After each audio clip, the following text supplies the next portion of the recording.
What's going on, guys? Welcome back to Tactical Foul. I'm Kyle Grew, as always. Today we have the current Charlton Athletic Women's U21 manager, uh, Karl Davy, here with us. I'm really excited.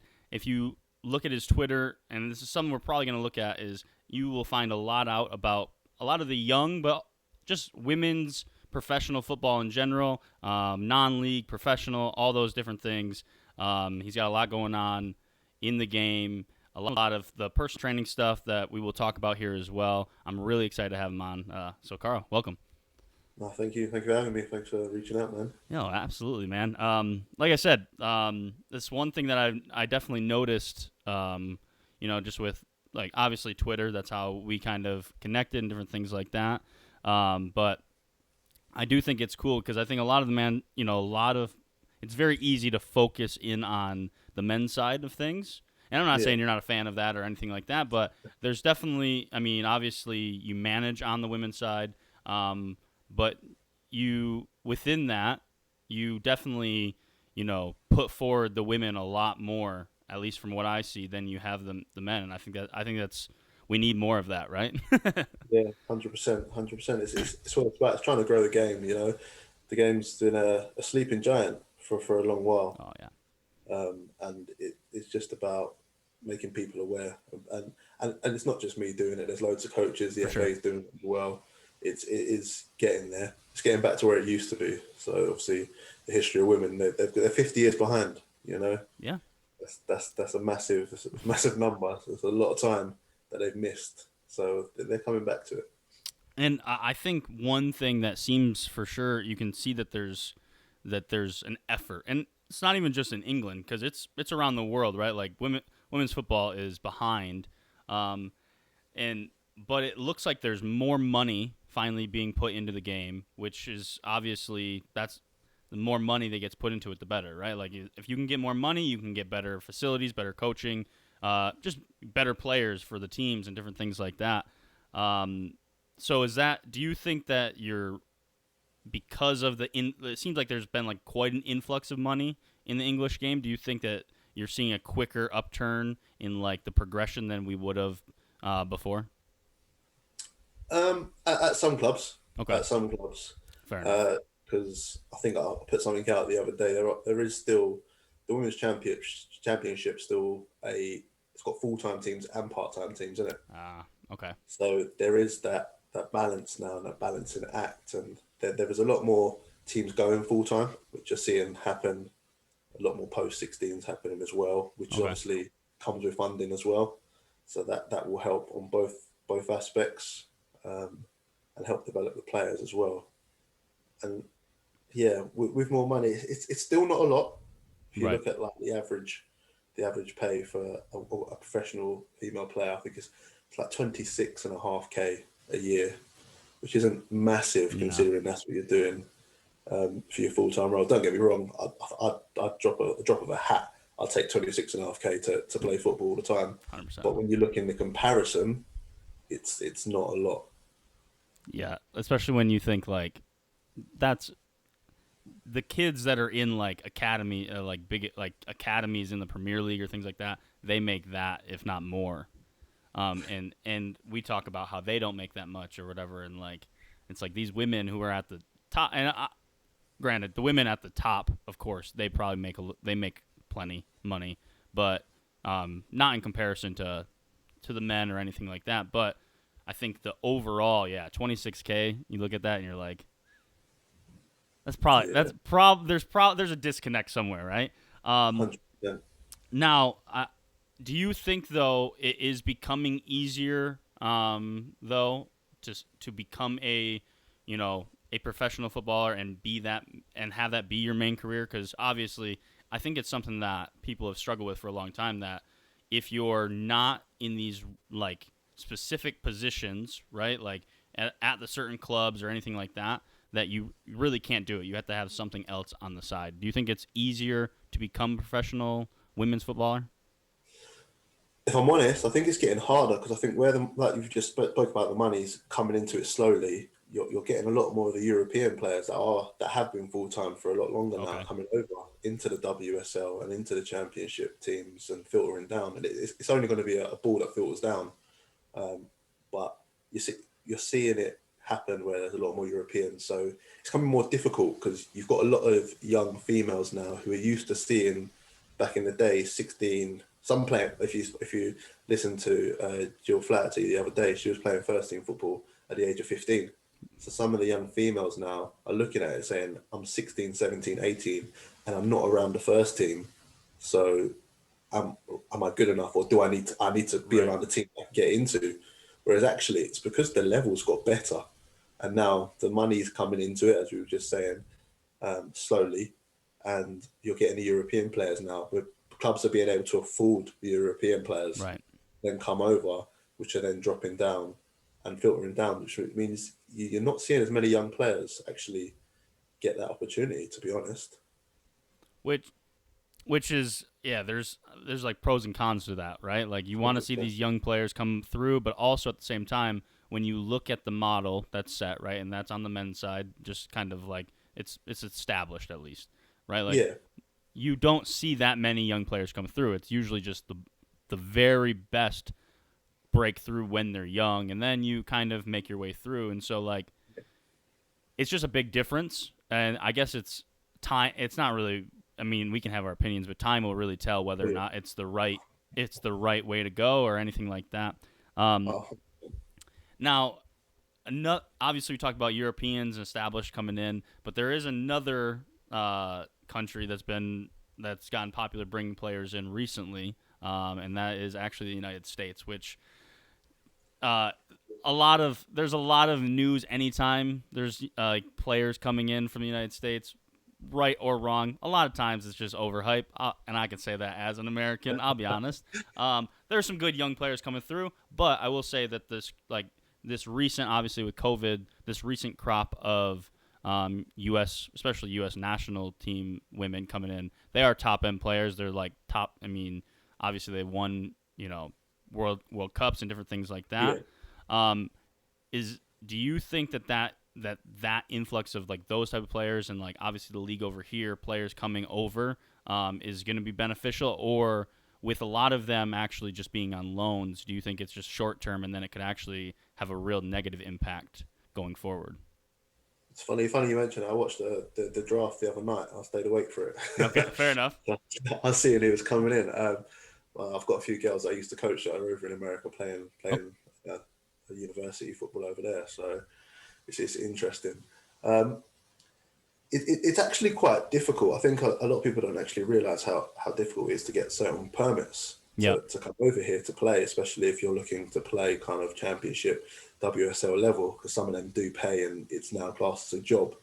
Um, so the permits is actually quite difficult for some of them to get.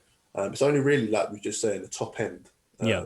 international players that are actually clubs are putting in that little bit more time to apply to get the permits for players to come over. Um, I don't think it's a bad thing. I think what America's done with their whole kind of structure and the way they do things is very good. If I'm being honest, I think it's something that you could take a little bit from the UK. We could take a little bit from America, sorry, and bring it over to the UK and use that. I think a lot of them, they're fit players, they're strong, and the psychological side in America is completely different to the UK. And I think they're probably a little bit stronger, if I'm honest, psychologically, which is a massive side. Yeah, and I mean that might be the edge that I mean when we look at it, there is a very strong contrast between what we've done on the women's side and what we've done on the men's side, clearly. Yeah, Um, and then yeah, so the women have had the edge, and I think obviously a big reason for that is the league that we've had, right? The league in America has been for women has kind of been where a lot of the top talent go, that or they go to Lyon, obviously. yeah, Um, um, but and so it is kind of interesting though, like that is what's happening. So I wonder if maybe you're right, like maybe that is a type of structure that could work in Europe, or because my belief is I would never want. I don't think that in America, the women's league is the same as the men's league here. I think they do it a little Yeah, bit different. It is similar, but obviously, like the MLS, that's not a great structure because you can see that the level is clearly well below. But the women, they have a good thing going, and I think a lot of it is because of what you're talking about, like with like the young players that they've brought through, and then they also have the money on top of it to bring in these established stars, so you get that good blend. yeah, Um, and so what I hope is that they don't go to the MLS and they kind of stay where they're at, and I think it's a good thing. And hopefully, with those players starting to go over because of if the money's there, obviously the players will go because yeah, Europe has always been where the better development is. The women have just come to America because at the end of the day, this is their career and they got to go where the money is, right? yeah, And so you're starting to see that, and I think you're starting to see it on international stages where the U.S. women, sure, they won and they were the best team at the last World Cup, but as far as like when we're not the best like playing team anymore.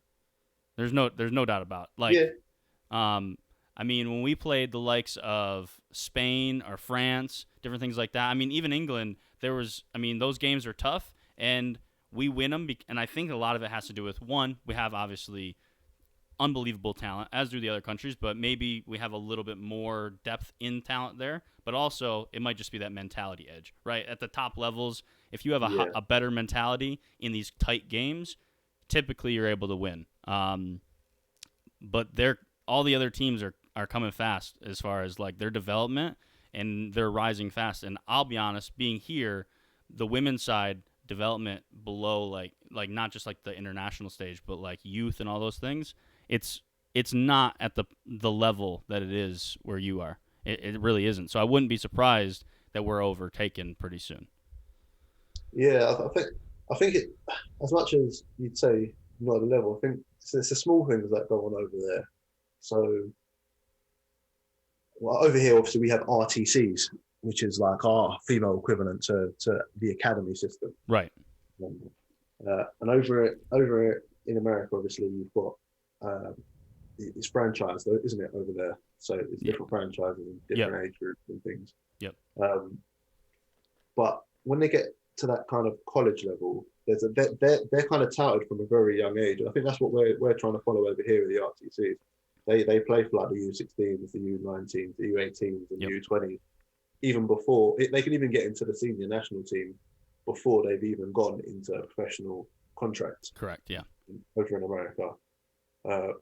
Whereas I think we're a little bit behind that with development. We're using the RTCs at the moment, and then obviously you've got the England camps as well, which they can get into at like the U16s and stuff. But I think it's very much a name brand over here still. If I'm going to be honest, it's about the clubs you're with still, more Okay. so than the talent. Clubs that have got a little bit of history behind them. So, for example, like your Charlton's got a massive history there. Even when they a few years ago they was winning the leagues, Arsenal's have won consistently. Yeah. They're big clubs. Like so, obviously the newer one if you're looking at it is obviously Man United, who's fairly new, but they've Yep. moved up the ranks fairly quickly. The WSL club now, the RTC, they've got a good setup there, and it's still very much a little bit about the badge behind or the history behind the club, and if the players playing for that club because they've got such a good history, sometimes they get looked at. And that's because we've got Lewis as well, who's not a very Lewis and Durham, who haven't got a men's side attached to them, but are doing very very well in the women's game. But you got to question sometimes: do them players get looked at as much as potentially other players that are wearing a familiar men's team's badge? And you probably look at it and probably at times probably not. And I think honestly that same thing happens here as well, and I think that's interesting that because that was something I always kind of wondered is like here. Obviously, we've talked about it, yeah, like you don't have to sign a professional contract, but these franchises, these clubs, they have they're big names too, and you have to realistically to be a part of like the setup, like for like the U.S. Federation or whatever. So like the U16s, the U18s, those type of things. Realistically, you're going to be playing for clubs that play in the elite levels or the elite divisions where you're traveling all over the country. Yeah. So basically to have access to that for us, you have to have access to a lot of money. Yeah, I suppose, yeah. And that's the issue here is like there are people, there's plenty of kids all over the place that just don't have access to be showcased on that platform because they don't have the money to pay for it. I mean, not only are we talking about like, okay, let's say a club is like, all right, you're really good, we're going to scholarship you this much money so you don't have to pay for the club. Great. Who's paying for them to fly to California or fly to Florida to play, or different things like that? And so maybe there's a scenario where a kid like that, gets sponsored or something like that by a family. But more often than not, if you can't afford it, sorry, you're getting left behind. Yeah. And that's what happens a lot here is like you can get players at all kinds of different levels, as far as talent goes, but they don't ever get showcased. And maybe sometimes it happens later on. Maybe they play in college or something like that at a low level, and like a coach sees them or something like that. Yeah. But it's very unlikely if you're not in a position to really afford the platform, it's not going to be offered to you. Yeah, it's because I've had a few girls, like I said, go to America. And Yeah. to be fair, I've had a couple of colleges contact me, um, and yeah, what you were saying. To be fair, when I saw how much they're willing to sponsor and stuff, or give them a scholarship towards things, especially when I see the amount sometimes the full scholarships are, it's sometimes you look at it and you go, okay, so if they didn't get a full scholarship, how much would they actually be paying to attempt to get a placement in the university or college teams? Yeah, and so imagine that university, right? And the universities are ridiculous how much they cost. But imagine not paying that much, but you're paying. I mean, you're for some clubs, especially like the big clubs in America, you're paying close to what you pay for tuition in a college a year, every year, for at least through like their high school ages, right? Like 14 through 18 or whatever. You're paying like the big money, and then. Yeah, and then now you get to go to college, and maybe you get a scholarship, right? Like, and that's the idea is like you'll get a scholarship because you were in the best places, you're getting the best development, different things like that, right? And oftentimes those kids do get better opportunities. There's no doubt about it. Yeah, But oftentimes, I mean, schools are only allotted so many scholarships, and it's like, and you can give, and so that's why most schools don't offer full rides, especially in soccer. yeah, Soccer, like in America, soccer is not the main priority, right? Um, yeah, and I say football a lot, but like for this, soccer is not the main priority. Football in America is, right. American yeah, football is the yeah, priority, and so where they have 40 scholarships, a soccer team's gonna have 15, right? yeah, That type of thing, and so these kids are still only getting partial scholarships, so they're still having to pay tens of thousands of dollars, yeah, and it's like that's a lot of money. It's so much money, and so like it's not that hard to like see where plenty of kids kind of just fall through the cracks. yeah.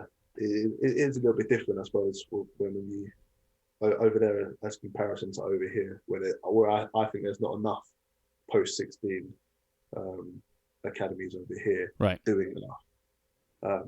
But obviously it's a fair bit different. Yeah. Should we say than over there?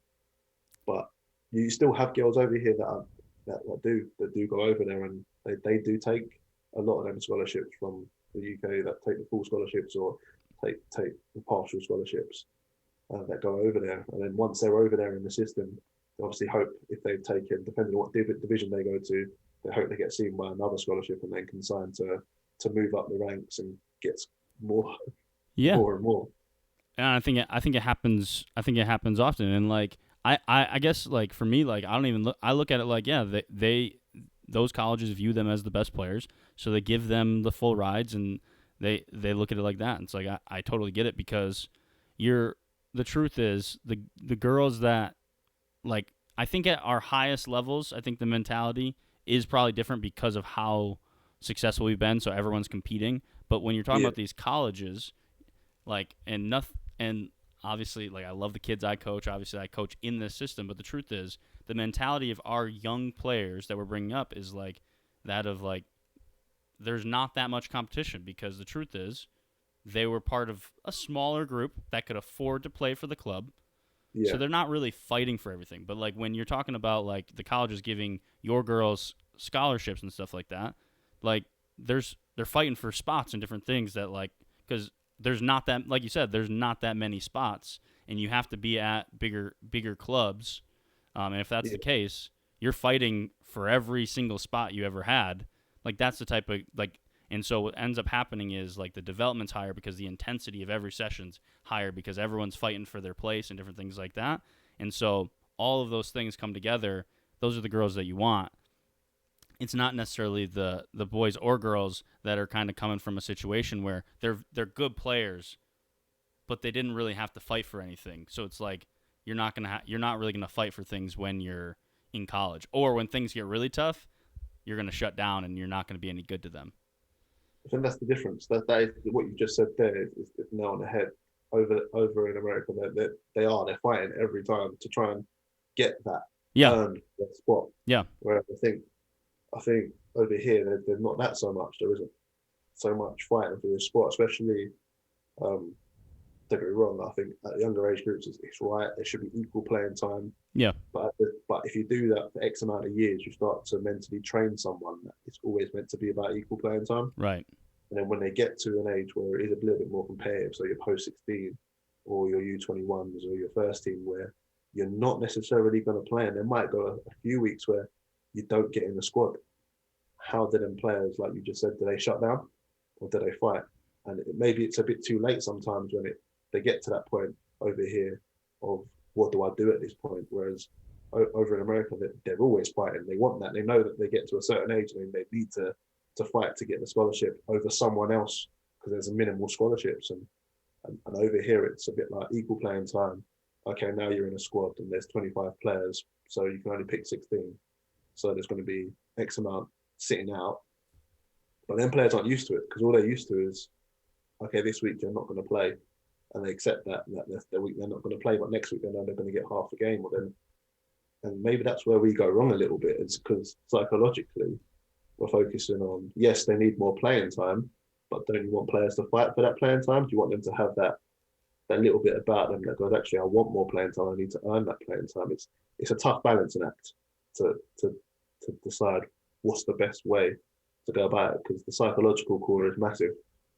And if you build psychologically strong players, they're usually the ones that do go on to progress because they're the ones that when the going gets tough, they get going. You know?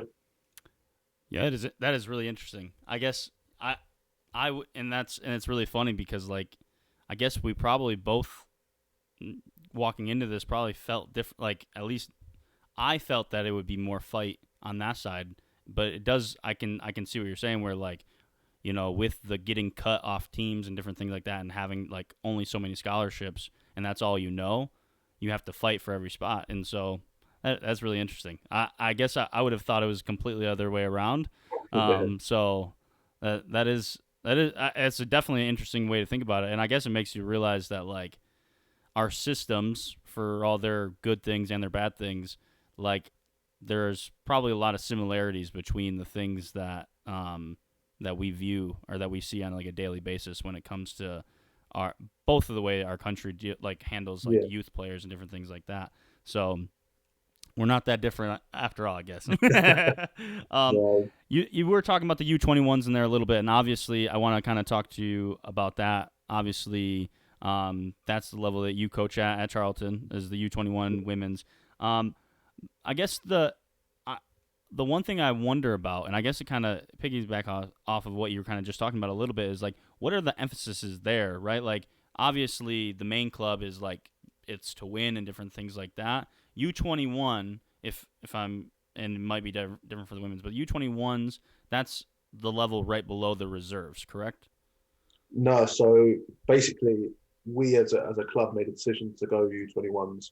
So we are Ah, essentially the reserve team. Just got you. made the decision to try and get a step ahead I like and that. Okay, I like that a lot. try and make it so If they get to that kind of 21's age and they're not knocking on the first team door, then it's potentially time to find their right level. Right.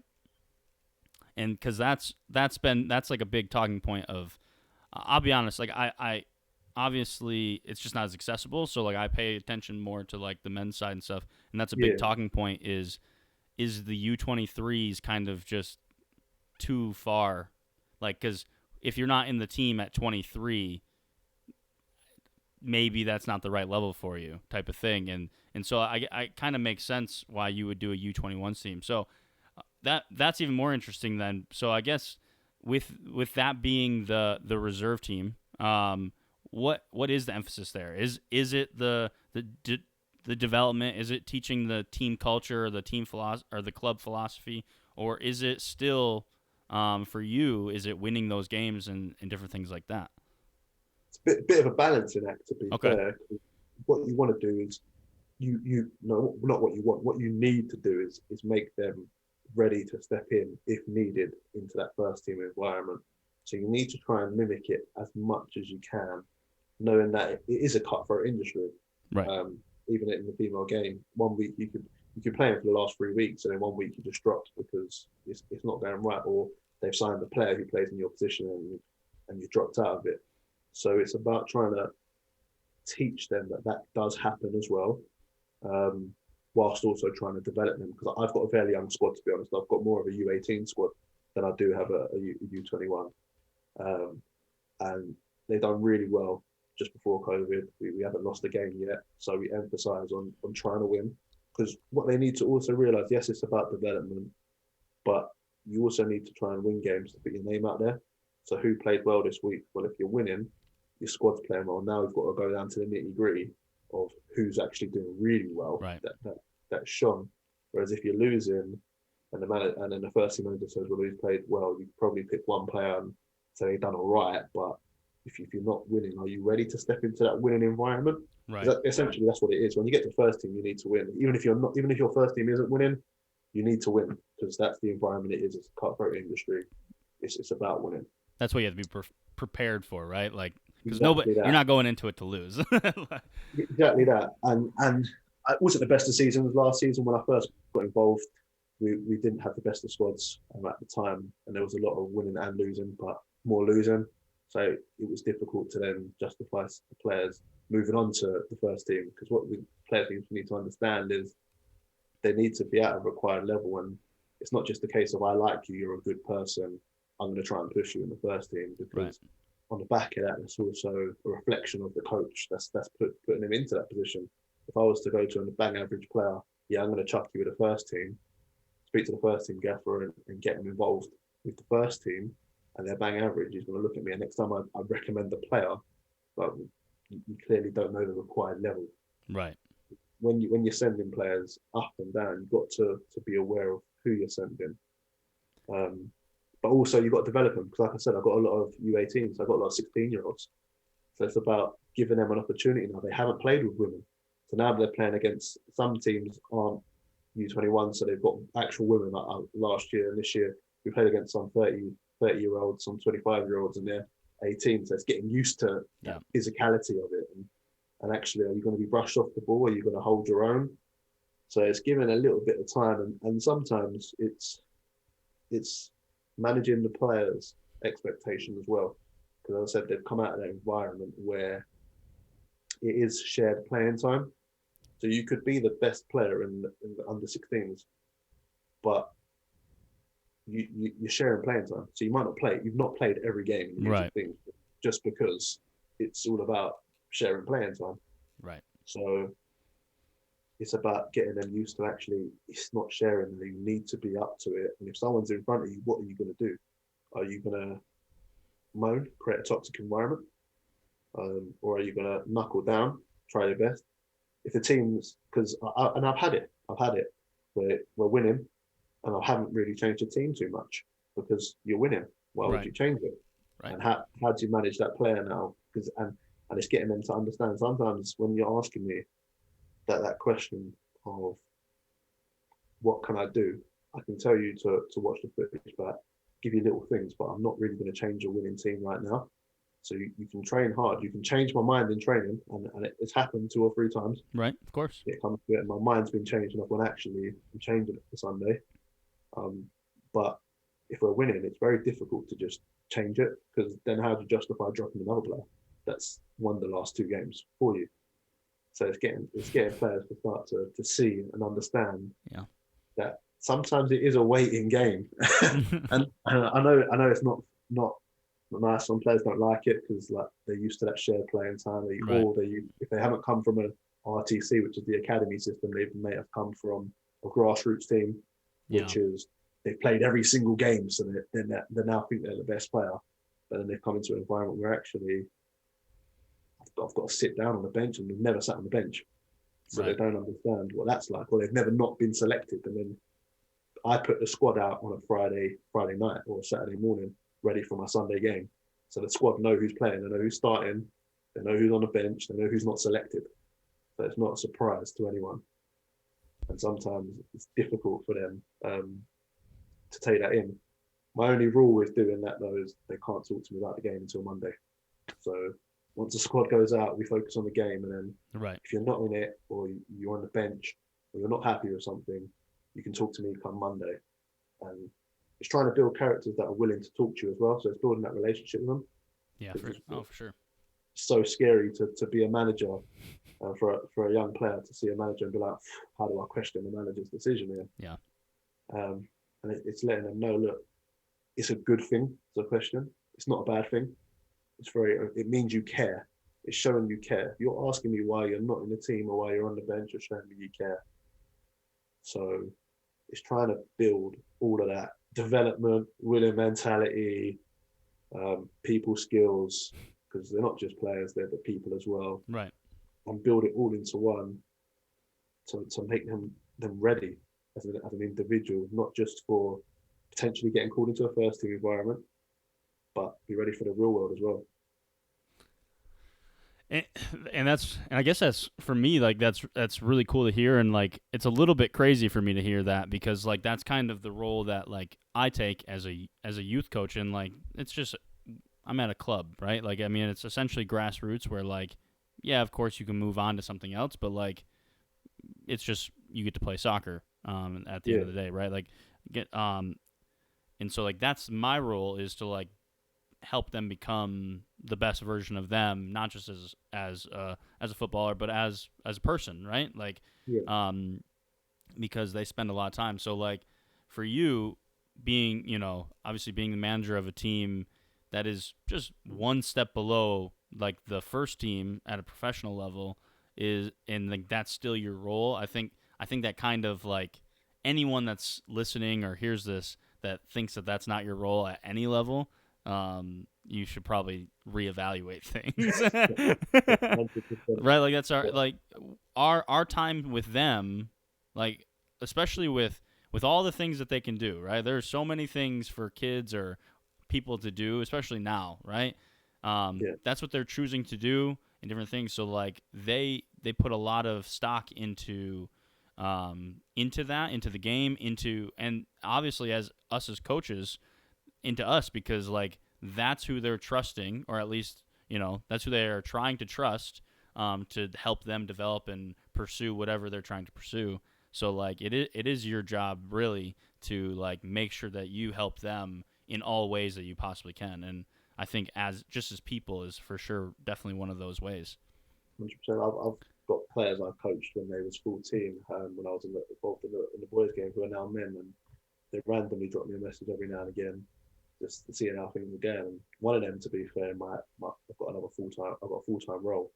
He's my assistant manager now. So oh wow, he was and that's someone I coached when he was 13, 14 years old. And just shows building them into the right kind of people is massive at anything from youth to U21s, even first team level.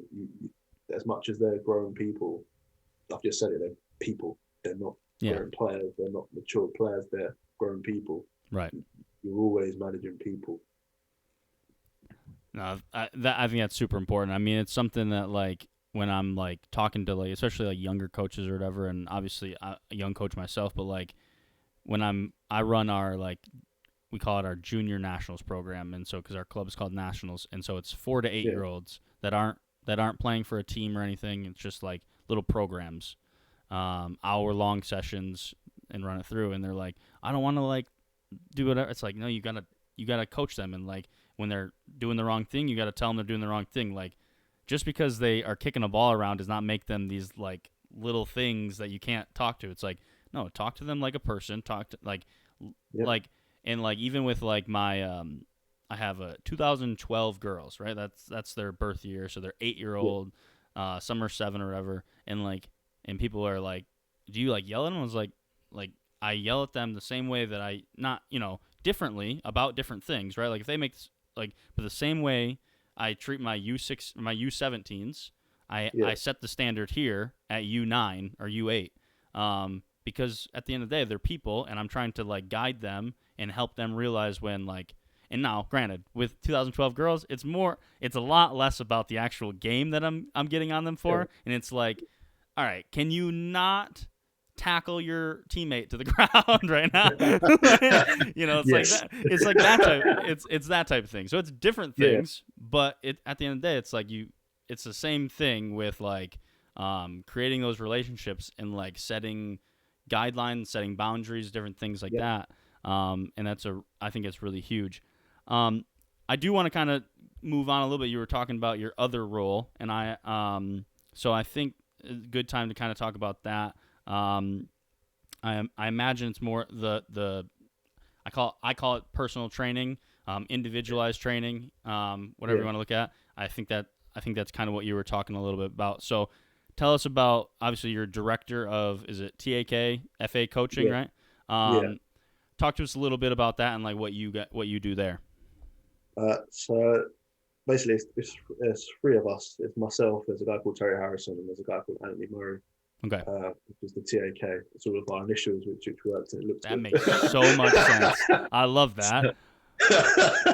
so, so we all got together. We all work in different areas, so we don't step on anyone's toes. Okay, We all got kind of our own client base, but run it off with that kind of tap name. Um, it's more about getting players in and trying to give them that little bit more one-to-one specialized coaching, to be honest, uh, to help them develop how they want to develop. So when you get them in, if they're your player, it's a little bit easier because then right, you can tell them what they may need to work on and help them work on that in a more advanced. So, for example, I do my U21's captain. Uh, so when she comes to me, she tells me what she'd like to work on, and sometimes we work on that, or sometimes I think you need to work on this. So that's a little bit easier.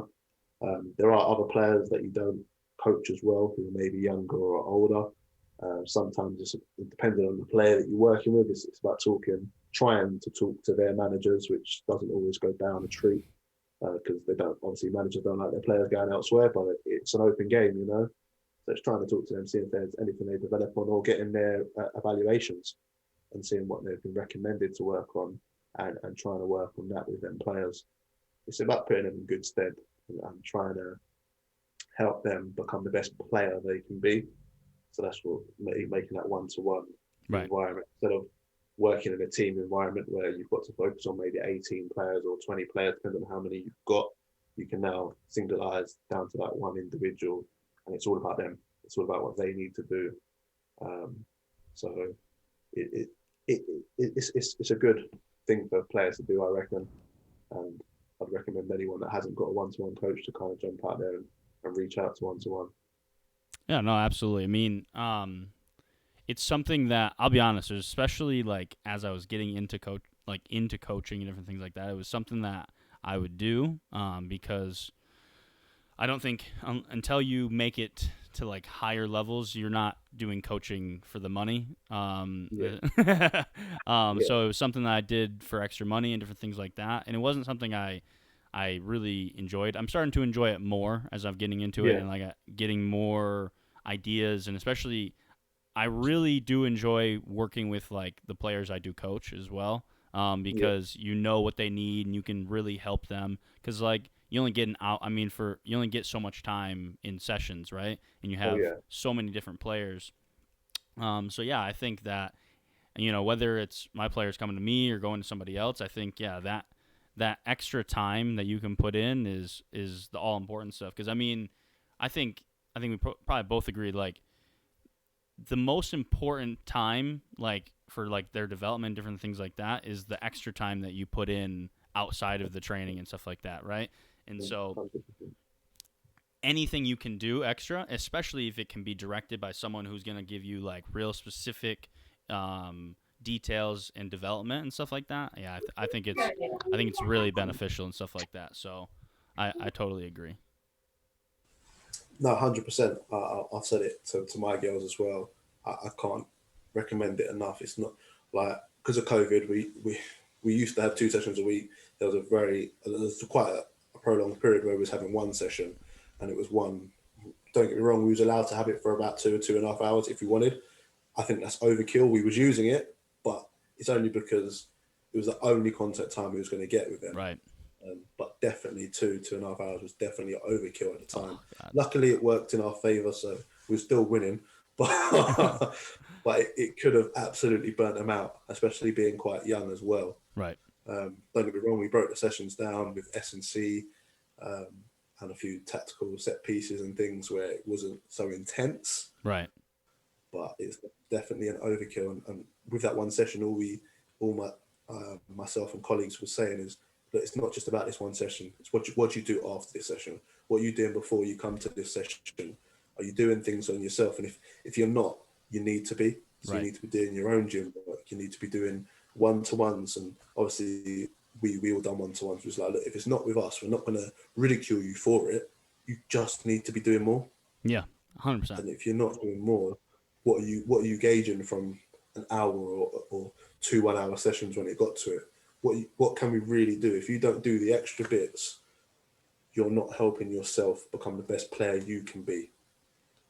No, I would definitely agree with that for sure. I mean, like, I think for me, the craziest thing is like the kids that I coach, they don't play like I guess I don't know what it is. It doesn't seem like I guess I don't hear them talking about it, so I guess I don't know that they don't. But I don't hear, especially my older girls, like I don't hear them talking about going to play like pickup and different things like that, or just like getting like a session Yeah, together with like their friends and just playing outside of practice. And I'm like, in my head, I'm like, why? Like, that's literally all I did. Like, if when I was, especially younger, but like as I was older too, when I had the opportunities, like if I was, if I trained 2 days a week, on the other days I was going to a friend's house, or a friend was coming over to my house, and we were playing in like the side yard and stuff like that. And like that stuff is what builds it, right? Like that's when you're really, because let's be real, like that's when you really are working on like the skills and like like trying different things like that, because you're not worried about like the coach seeing you and like messing up a play. You're just playing. you're you're becoming a better player and working on things and working more things than you realize. Exactly. Because even with things you're not thinking about, you're Yep. actually working on. So your touch, the way you strike a ball, and the ball striking technique Yep. of how you're doing it, because you get to repeat it. You know what's going wrong, and as you said, there's no pressure. There's no one watching you apart from your mate, and all they're going to do is laugh at you anyway, and you'll laugh back at them. So Exactly. there's no pressure whatsoever.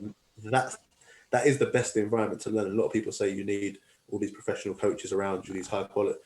The best environment is by yourself with your mates, when you're not focusing on one individual thing. You're just having a bit of fun, Yeah. because you'll learn a lot more having fun than you realize. Yeah. I think like coaches having like coaches, and especially like good level coaches, like what that is for is like giving you more ideas to like work on and different things like that, but also Yeah, to fine tune the things that you've been learning over the course of your playing career and things like that. Not really to like yeah, give you every single bit of like technique and things like that. That's for you to kind of do on your own and figure out what kind of player you are and different things. For sure, I totally yeah. agree. I've stuck by a rule that's pretty much, if you're not smiling, you're not learning. So you've got to be happy in your environment, Oh yeah, um, because you'll learn more. And if you're unhappy in your environment, you're trying to learn, you won't pick up on it. You won't no, remember it. So 100% agree. always smile to learn.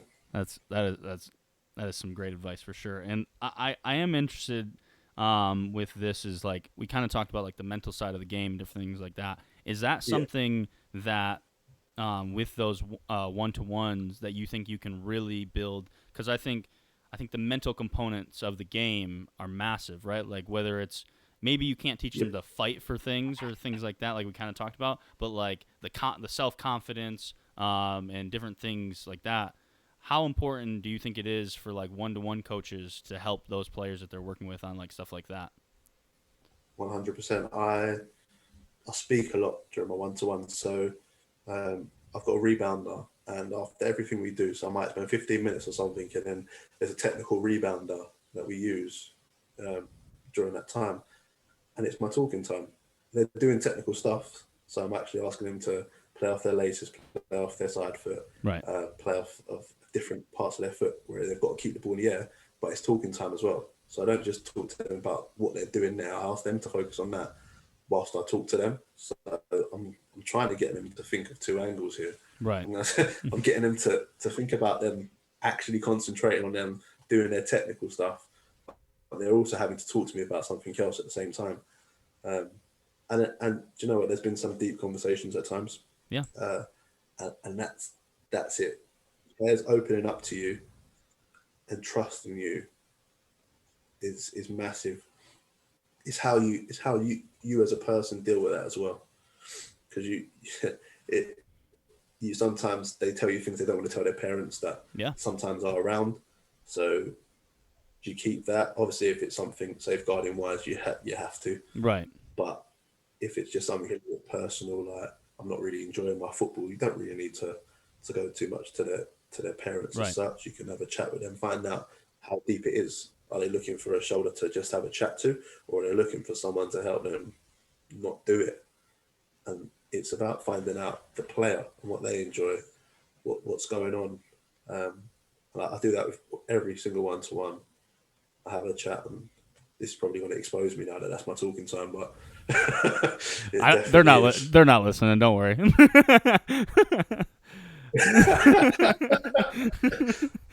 uh, no, I agree though. I think it's super important. I mean, I come from like the school of like, you know, I I don't know every single piece of tact. I don't need to know every single piece of tactic or everything like that. And don't get me wrong, we need to know as much as we possibly can, and we have to Yeah, continue to learn and different things like that. But like the the relationship side of the game and different things like that, if you can build those and you can, create trust in your players, and you can tactically and whatever it is do enough, like that side of it will carry you more in a game yeah, and more through a season than I can diagnose every single problem or whatever. Because the truth is, um, if you get on a field, if the players get on the field and you've given them information and tactically you're really good, but they don't trust you that way, and one thing goes wrong in that plan, they're going to throw the plan out the window. But if they have your full yeah. trust and you give them a plan and you're saying things on the field, guess what? They're gonna go with it. They're gonna do the things that you've asked them to do, and that's so. I think for me, that's always more valuable than just about anything. 100%. I said it. I was on a grassroots TV the other day, and I said because they asked me about a tactical thing that happened on the field. That's on my Twitter where I done a training session. Yep. Uh, I wrote the plan, done a session, and the players executed it on a match day. And that I said it on that show as well. That is just knowing they trusted me to listen to what I've done, do the drill, and then to put it off as well Yep. in exactly the same kind of style was massive. That's trust. That's them listening and Yep. looking and going, actually, this is right. This works. And I only clicked one time, but if I was to watch that match back again, I could probably get a bunch of times they actually done it. Might not have been down to the T, Right. but the movements and the way you wanted things, you could pick out. 100%. They're listening, and knowing that players listening, they trust you, and knowing they trust you is massive. It's everything. They'll run. I said it before. They'll run through brick walls for you. If you get a team that will run through brick walls for you, that alone will win you games. You'll get that extra 10% when you Yep. need it. Um, and that is it. It's getting them, and it doesn't work one way. It's not them just trusting you. You need to trust them as well, that they can do it as well. So it's a bit of give and take as well. But if you can build a team around trust, I tell you what, a team that might not be as good but trust the manager and trust what's going on will beat some teams that are technically better Yeah. because of that level of trust and that level of desire and will to run through that or give that extra 10%. That is a lot of coaches, a lot of teams can neglect that little side of things.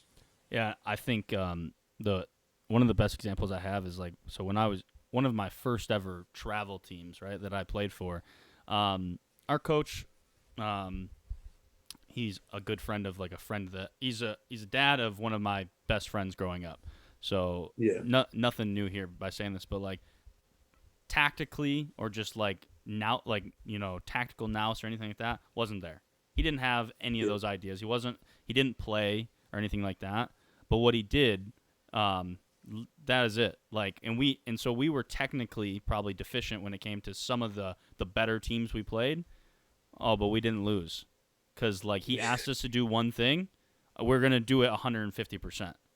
We were going to fly through that game, and we weren't gonna quit until, you know, the last minute. And so like that can kind of get like that is exactly what you're saying, is like that can get you through anything. And like we weren't a special team by any means, but our results looked special because like we just had this belief. well, And so what it does is when there's that belief between the player and the coach, and it becomes this belief in the entire team, and when that's unbreakable, it's really powerful thing for sure. I've been lucky enough to have it. I had it at Lewis when I was there doing their U18s as well. Over at Lewis, I had it there as well. The trust, and they won their league. As an under 18s, I was in a women's league and they won it. And it's because the amount of effort they fought for each other. They didn't just trust myself and my colleague. They trusted each other. Right. So they was willing to fight for each other as well. Yep. So even when I might not have been right at times, they'd all fight for each other and they'd That's come it. out of a game and win it. And that alone was magical. And now to be able to replicate it again, be at John, is massive, and it's having the girls that trust each other as well. It's quality. Yeah, you can't really beat it when you can see that, when you can see it all come together as a group. It's really an amazing thing without a doubt. Um, I guess the one thing, I have a little section after this that I want to go over with you, but I guess before we get into that, what are some of like the goals that you have set for yourself as a coach? Do you see yourself going to higher? Do you want to get to higher levels? Do you see yourself always being in England? Those, you know, and those type of things. Yeah, I think my goals are to coach at the best possible level I'm able to. Okay. So if if that means getting into a WSL championship or going to another country and there's a better opportunity, Right. I'd be quite open to that. But it's about them opportunities being around. Um, I aspire to be the best. I've coached, and so I was coaching before I was playing. I was full team coaching, Okay. so I helped out in community schemes, and I played a little bit, and then I moved on to coaching. But even when I played a little bit, I at 19, 18, 19, I kind of made the decision that actually coaching is my route more than playing. So I've put a lot of time, I've invested, as you said, a lot of time into to get into where I'm at the moment, Right. uh, to get in my UEFA B. So I'm going to keep investing that time to progress myself, and hopefully in the future, who knows what doors could potentially open. But the goal is to be in a full-time role within the game, Fair um, enough. and be able to aid a club and be involved in a project potentially that will help a club potentially either get to that level or be involved in a club that's just got to that level when there's a project to build, which is difficult because they then call projects like big household names, but it's just about putting your face out there, make sure you're doing the right things, you stick by your values and what you believe in, and hoping that them opportunities do come about. It's like I said, I've put a lot of time into it, so I'm going to keep putting time into it, and hopefully, as it come near the end of my coaching career, I'm very young. I'm only 28 years of age. I'm a young coach still, and that's a very young age for coaching, which I've only recently started to realise is how young I am as a coach. I think I've tried to run a lot of times before I could walk, and then I've really sat down. This lockdown's probably helped, to be fair. You start reflecting on your coaching, and you're like, actually, I've got a lot of time in this game. I'm not even halfway through it, so I've got a lot of time to progress, a lot of time to gain a lot of knowledge, and I'm sure the opportunity will come around at the right time. No, absolutely. I agree, and it's really funny that you mentioned you're realizing that you're young, because I joke around all the time with like my kids that like I'm old and stuff like that, but then when you have time to reflect, and I'm like, I'm only 25. That's really, and I'm looking around, and it's like, I'm really not that old. I got a lot of time left to do this thing and really, figure out. Like I talk about my players figuring out who they are all the time, just like who they want to be as like a person, as a player, those type of things. And it's like, yeah, I'm talking to them as 16-year-olds or 17-year-olds, and it's like they've had 12 years or whatever, however long they've been playing. I've only been doing this for almost 4 as a coach. I don't know who I have an idea because of my playing days and stuff like that, but like I'm figuring out what I'm going to be or who I'm going to be as a coach and as a manager and those type of things. So definitely resonate with that. I think I run at 100 miles an hour a lot, and you don't ever sit down and actually reflect on your journey. You reflect on your sessions, you reflect on how things went. For sure. You reflect on you as an individual and think, hold on, there's 60-year-olds out there still getting first team jobs, and you're half their age. You've got loads of time to get that, and all it is till that point is keep networking, keep learning off of everyone that you come around. For sure. And there's loads of time. No, I absolutely agree. So like I said, this other section, actually you're gonna be the first one to do it. It's a little game. I like to play little games at the end of all my conversations. We do trivia, we do different things. This is just called, you can tell I'm real creative. That's sarcasm, by the way. But this is just called is it tactical or is it foul? So I'm gonna give you a topic, like one word, maybe a person, maybe a phrase, and you give me, is it tactical or is it foul? So basically, is it good or bad?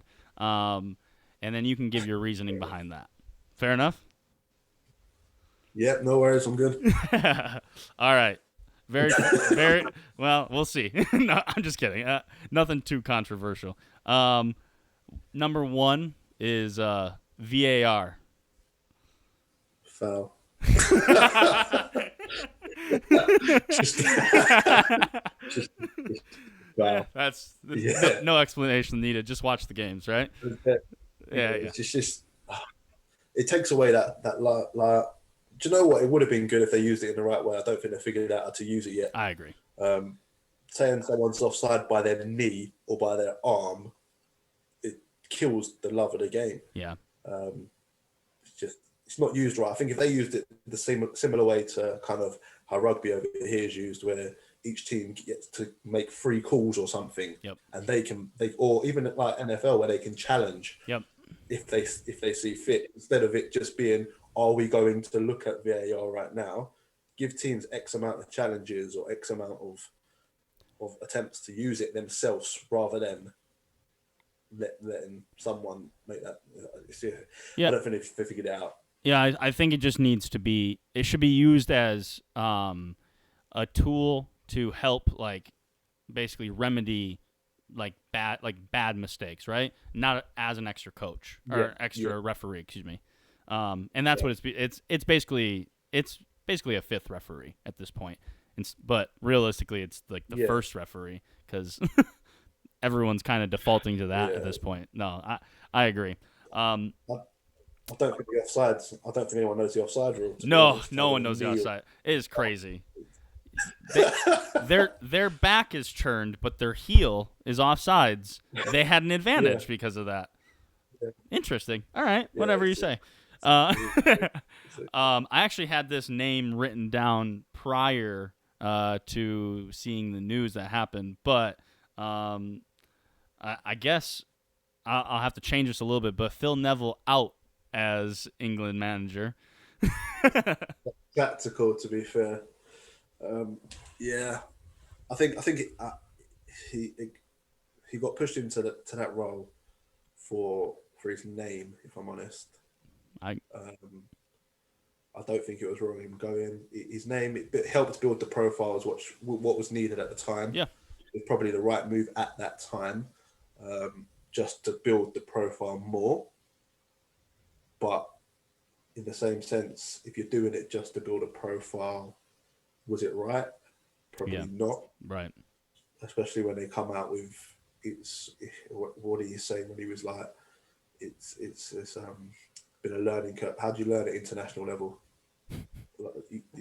You get that's the pride. That's the cream of the crop job, yeah. and then you think you're ready to go into to management. It just doesn't doesn't sit well with me, to be honest. It's like me saying, all right, I want to get a full time role now. How's the England job? Can I take that? right right. Does- That's fair. That's fair. So any names out there that you would like to see take over that job?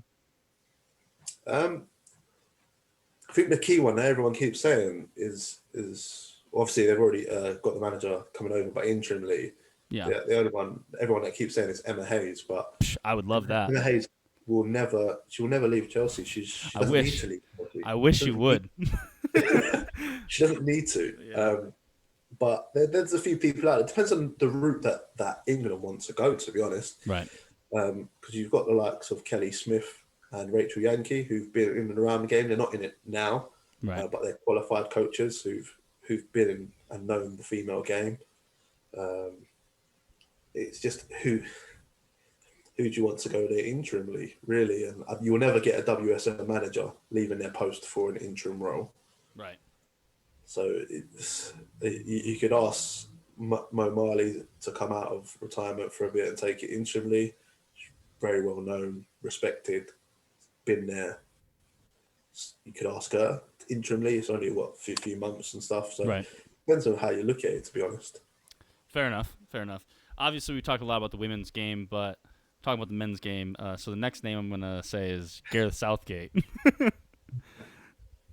Um, tactical, tactical. He did manage a few teams first. To He be did. honest, He he did. did step into management. Didn't go the best in club football, but he might just be. I think he's smart on what he does. He's got a good team. Sometimes tactically, I question it. Okay. It is questionable, but who really knows what's being said international level football? Who really knows who's dictating it?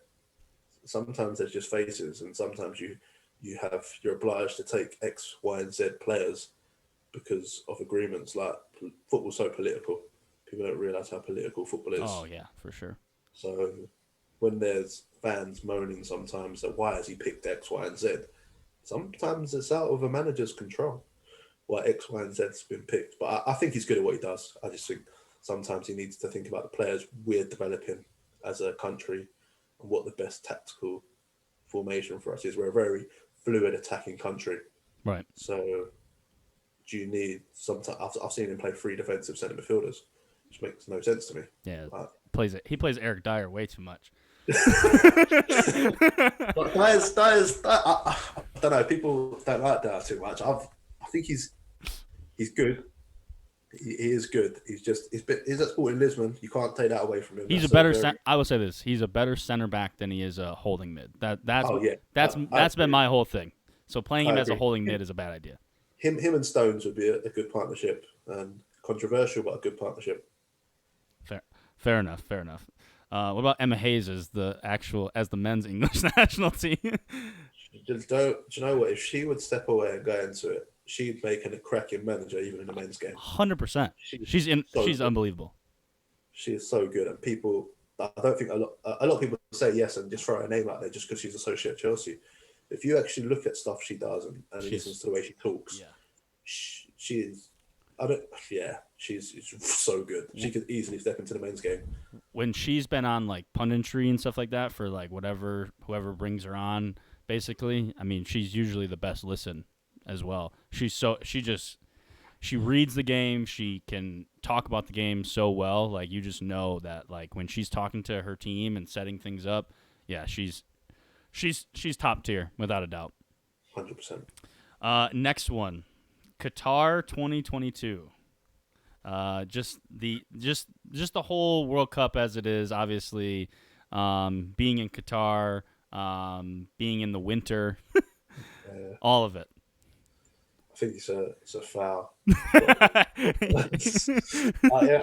don't even know why I looked up, to be honest. It's definitely a foul. Yeah. It's again, as we were speaking about earlier, it's all financial, isn't it? It's all someone's throwing a lot of money out there, and the FA's gone, thank you, I'll take that. UEFA, has gone, yeah, I'll take that. Yeah. It's not for me. It's wrong. It's wrong. I almost would have less of a problem with it if UEFA would be like, yeah, we just took more money. Own it. Right? Like, we all know it. FIFA, we know what's happening. You know? I don't know why you're acting as if it's not happening. So yeah, I think take it. And you know what? That's exactly it. Is you get a lot more respect from just owning your mistakes. I do it all the time. I'm the first to put my hand up when it comes to making a tactical mistake. I'm like, that's me. That's none of your players. That's me. I was wrong there, and I'm sorry. Yeah, but when you're talking about that kind of money and that kind of power, FIFA's not giving up any of that power by telling them that they're willing to take more money. Number 5. I don't think it's that controversial, but some people have their opinions. Voiding lower league seasons for the second year in a row. Yeah.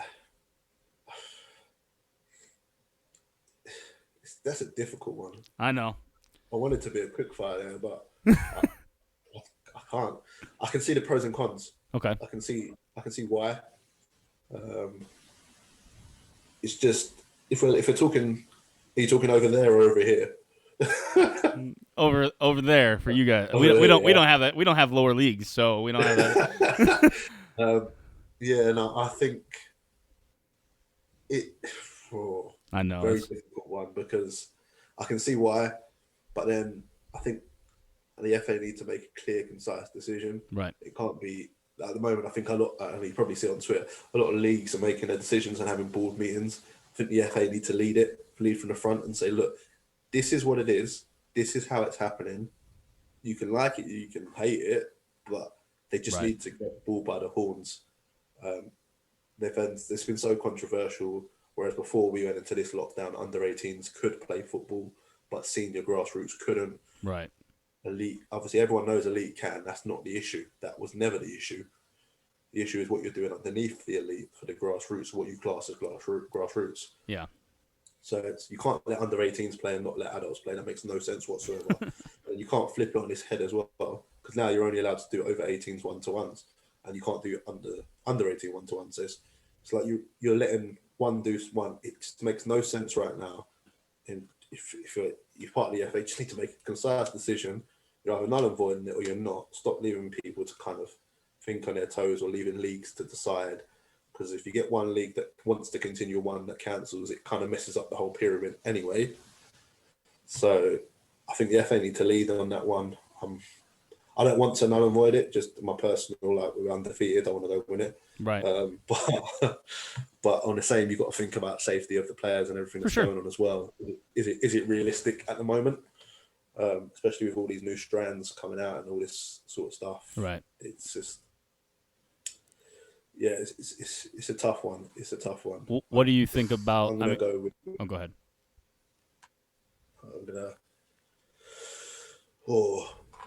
I can't answer that. I'm not even going to try. What do you think about the idea of going off of it's like? I guess the one, like, the people that are saying don't void it, they're saying just kind of like what is wins per game or whatever type thing. So because, like, obviously there's that kind of stuff. Like the idea that they've got is this season and last season and putting them together. Yeah. Again, on a game point average kind of thing. Yep. It's difficult because you've null and voided the season, so you're backtracking. Yep. So now you're opening up a can of worms for people to go, well, because what you might have is, well, it won't affect them, but you'll have people that might have smashed it the season before, and they'll be promoted anyway because they smashed it. Right. But then you'll have someone that wasn't doing so well who started this season really well, and they're like, well, if you bring it back last season, we've lost half our players, we've brought in a whole new squad and we're winning, so you're actually penalising us for progressing when you've told us it's null and void. Right. So it's a tough one. It's a tough one. No, without a doubt. 100%. Next one is parking the bus. How do you feel about parking the bus? Foul. It's not for me. It's not for me. Fair enough. It's just tactically, it's not for me. I get it. I don't think I've really ever played a low block, or I'm more. Where with the level we're at, we don't really have a lot of footage of other teams, to be fair. So I focus on us. We're an attacking team, so I like to go and attack. And if attack means, if it means that we leak at the back, to be fair, we don't. I've probably got 3 of the strongest defenders. The fact I've said 3 and not 2, we play the back 3, and I can set 3 up comfortably and let my wing backs push on. Right. I'm so attack that if they score 2, we'll score 3. It's a lot more fun that way, isn't it? I like to attack. Fair enough. Ronaldo over Messi. Ronaldo. It's Ronaldo. It's not even a bias. So it's tactical. Love that. All right. I thought you were going to say foul. All right. Yeah. I love it. Obviously, you know which one I'm going to pick. Yeah. You know what? He's gone to every country. He's done it for his country. He's gone to different countries and done it. And everyone jumps on this Messi bandwagon and says, yeah, he's special. Messi's good. But, and don't get me wrong, it's great. We've seen both of them play in their generations. But Messi's only done it at one club. Yeah. He's not done it internationally. He struggles internationally, to be honest. He struggled. So he's at a completely different level, Ronaldo. So if you can go to any club and push on and be the best, why? How can you say someone's better than you? I can't. I don't understand it. I love that. I love it. There's no argument. I mean, I think the argument is silly for me, anyways, because look, I think we might be looking at the 2 best players to ever do it. So why even complain? But I do jump in the argument for the fact that everyone, when the people are like, Messi's so much better than Ronaldo, blah, blah, blah. It's all right, now that's where we have a problem. If you think Messi's better than Ronaldo, I don't really have an issue with that. Because it can be a preference thing. But to say that they're not even close, nah, get out of here. We get, just, I have no time for it. And to be fair, the same thing, right? I'll choose Ronaldo, but, I'm also well aware that, you can probably flip-flop as far as, because what those 2 have done for the game is insurmountable for me. So I totally agree with you, though. So we're good there. Yeah. Messi's good. I've got nothing against him, but I don't like having that conversation because I'm very much pro Ronaldo. I don't even support Man United. That's all right. He can go any country he wants, even now at his age. He can go anywhere. Yep. He wants it. 100%. So next one, the Premier League is the best league in the world. Foul. I like the Bundesliga. All right.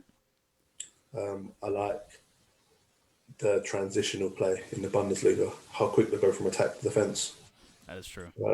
Physically, yes, the Premier League is the most physical league. Yep. But tactically, if you're a coach of the game and you actually watch Bundesliga, how quick they go from front to back, and Klopp brought it into Liverpool. Yep. How quick front to back or back to front is just great to watch. It's just so quick. It's like watching Bielsa now, to be fair. Bielsa does it with Leeds. I love watching Leeds. You can't say a bad word about Bielsa. No. Even when they lose 6-0, they push. The teams keeps fighting. The only bad thing is what they said, to Karen Carney the other day when they tried Yeah, to. that wasn't good. That wasn't great. That wasn't right from their Twitter, especially a verified Leeds Twitter account. You know, that was, and they've lost since. So Yeah, it was quite foolish for sure. no, they, no, yeah, they were doing so well. They were doing so well. Couldn't say a bad word about them. and then they did that. Yeah. They lost the plot a little bit on that one. All right, this is the last one. Most important question: England, men or women, will win a World Cup in the next 10 years. England women with the right manager. All right. So it's you'll say Tactical. the comment is tactical. All right. Yeah. The women have a chance. Men don't have a chance. Do you know what? It's exactly the same thing. But I think the women will do it first. Okay, I get that. I think the women will do it first, but the men can do it again with the right person at the helm. Maybe Southgate at the moment needs to. They need a change. Yeah. They need a change. But I definitely both. It's amazing that the men haven't won since the '66. To be fair, it's amazing. It really is. The players they've got. But then is it a burnout because of how the Premier League is physically? Are they burnt out when they get to national? That is a good point.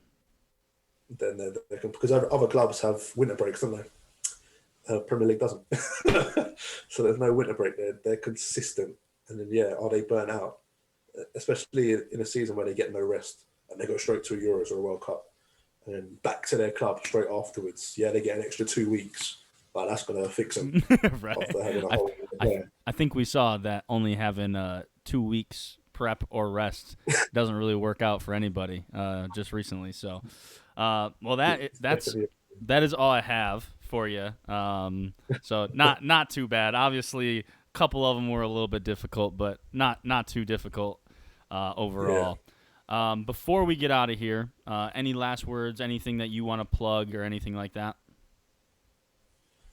No, thanks for having me on the show. It's been a pleasure. Thanks for reaching out. I look forward to connecting with you more. To be fair, and, absolutely. You never know if you're over here. Come and coach. Come watch us coach, and if I get out there, I'll come over to you for sure. But no, thank you. Obviously, follow me on the Twitter at Coach K Davy. See what's coming. There's a few things to come. I'm not done. I'm just making a noise at the moment. You're good. Like he said, follow him on Twitter. I will obviously have that below when you watch this video, or if you're listening, it'll be in the in all of that. You'll be able to find it below as well. But I appreciate you coming on. It was fun talking to you, and yeah, absolutely, we will for sure connect more and have more conversations like this as well in the future. And who knows, maybe we'll have you back on in the future as well. We do a lot of different things and debate. It's not just interviews. We're debating a lot. We do different things, debating, give our top 10 lists, different things like that. So, again, I very much appreciate your time. Hopefully everyone enjoyed. And until next time, this is Tactical Foul. I'm Karl, Davy. Thanks, guys. Peace.